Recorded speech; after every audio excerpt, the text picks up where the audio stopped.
भाई जो गुरु बचन पे डट गे, कट गे फंद 84 के।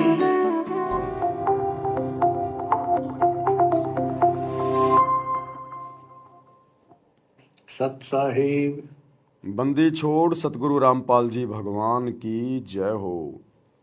हमें हमारे पूज्य गुरुदेव जब भी सत साहिब बोले तो हमने सत साहिब का जवाब सत साहिब में नहीं देना है, केवल उनके नाम का प्यारा सा जयकारा लगा देना है। जय बंदी छोड़ की जय हो परमात्मा की, या फिर बंदी छोड़ सतगुरु रामपाल जी भगवान की जय हो।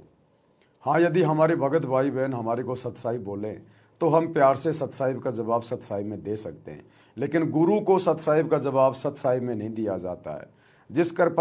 जिस प्रकार यदि आपके पिता आपसे हाथ मिलाना चाहें तो आप जी हाथ नहीं मिलाओगे अपने पिता से, आप उनके चरण छुओगे जैसे पहले हम छुआ करते थे, या हाथ जोड़ के झुक के आप उनको प्रणाम करोगे कि प्रणाम पिताजी।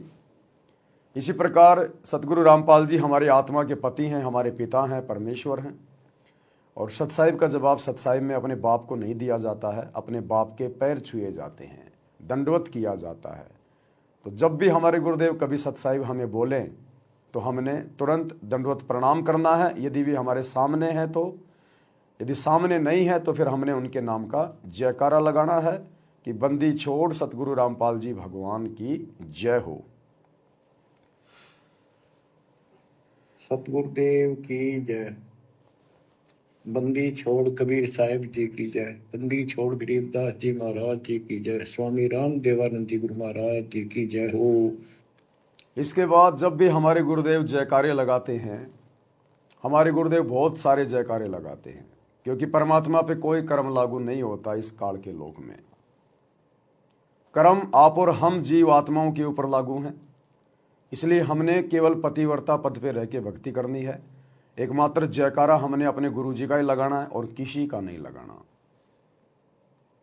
तो आपने नोटिस किया होगा, जब भी गुरुदेव तीनों समय की आरती हमें सिखाने के लिए कि आरती कैसे की जाती है, जिसके वीडियो रिकॉर्ड कर रखे हैं, जब भी गुरुदेव तीनों समय की आरती में बोलते हैं तो सबसे पहले जयकारे लगाते हैं।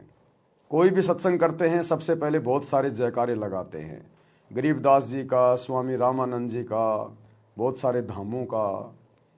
लेकिन आपने नोट किया होगा, और तो सभी जयकारे गुरुदेव लगाते हैं, लेकिन एक जयकारा हम सभी भगत भाई बहन लगाते हैं, और वो है अपने गुरु जी का जयकारा। और जब हम गुरु जी का जयकारा लगाते हैं तो गुरु जी चुप हो जाते हैं, और जब गुरु जी जयकारे लगाते हैं तो हम भगत भाई बहन चुप रहते हैं।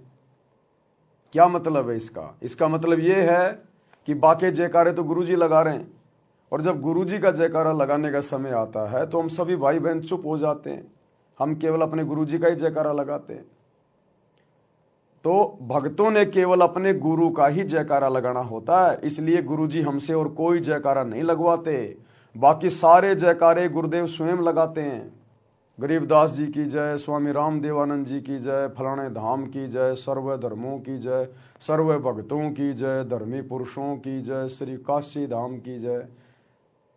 सारे जयकारे गुरुजी लगाते हैं। केवल एक जयकारा जब गुरुजी के नाम का जयकारा लगाने का समय आता है तो गुरुजी चुप हो जाते हैं।